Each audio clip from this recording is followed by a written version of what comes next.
Understanding against a key word for expressing opposition. Have you ever found yourself in a situation where you needed to express opposition or contrast? Today, we're going to learn about a very useful word that can help you do just that. Against. Word type. Against is primarily used as a preposition in English, meaning the word against has several related meanings. It can mean in opposition to something or someone, or it can indicate physical contact or proximity. It's also used to express contrast or comparison. Word history.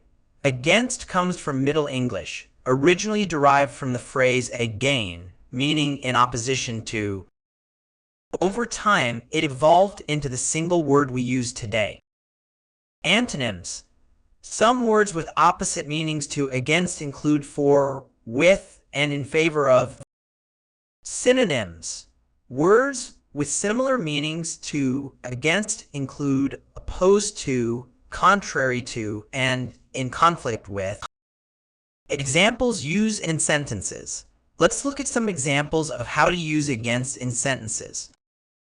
The team played against their biggest rivals last weekend. He leaned his bicycle against the wall.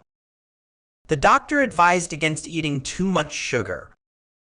We need to protect our skin against harmful UV rays. Common errors in use. One common mistake is confusing against with towards.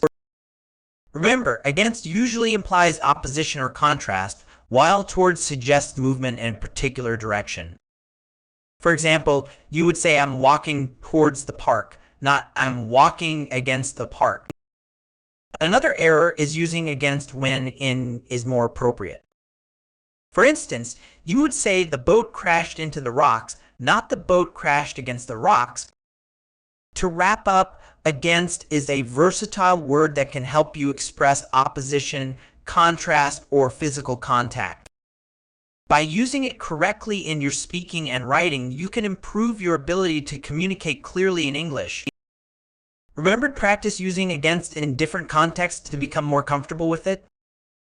This will help you on your journey to achieving a higher band score in your IELTS test.